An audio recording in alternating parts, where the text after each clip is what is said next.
your favorites. The nice, spicy, tasty palak paneer with roti. Comment பண்ணுங்க யாருக்கு பிடிக்கும். Detailed recipe வந்து description boxல. இன்னும் ஒரு clue, any சப்ஜில பனீர் போட்ட அப்புறம் இது மாதிரி ஒரு தோசா or roti ladle வச்சு mix it. அப்பதான் paneer will be nicely visible, otherwise it messes itself. இப்போ வந்து add our coriander and kasturi methi crushed. You will get a star hotel style, continental paneer style palak paneer. Please welcome to relish the dinner with us. Thank you.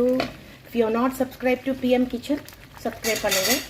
Tamil நெஞ்சங்களுக்கு பிரியா மகேஷோட அன்பான வணக்கம்.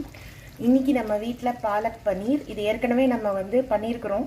Description பாக்ஸில் link இருக்குது. பாலக்கை நல்லா பொடி பொடியாக நல்லா wash பண்ணி பொடி பொடியாக அரைஞ்சி செப்பரேட்டாக வச்சுருங்க.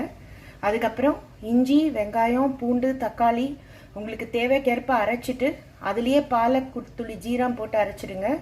கடாயில் 2 ஸ்பூன் நெய் விட்டு தேவையான மசாலா சாமான், படி, எலாய்ச்சி, அப்புறம் வந்து பட்டை, லவங்கம் என்ன வேணுமோ போட்டுட்டு அதுக்கப்புறம் பிரியாணி லீஃப், வெங்காயம், தக்காளி, உப்பு போட்டு நல்லா வதக்கிட்டு, மஞ்சப்பொடி போட்டுறாதீங்க, இந்த கிரீன் கலர் வராது.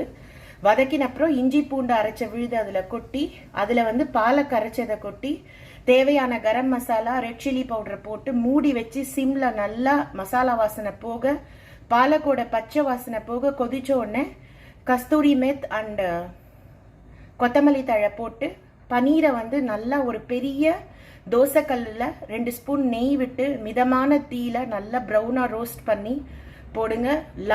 How many of you love this palak paneer with roti and plain rice and parathas? Please comment and don't forget to subscribe to PM Kitchen.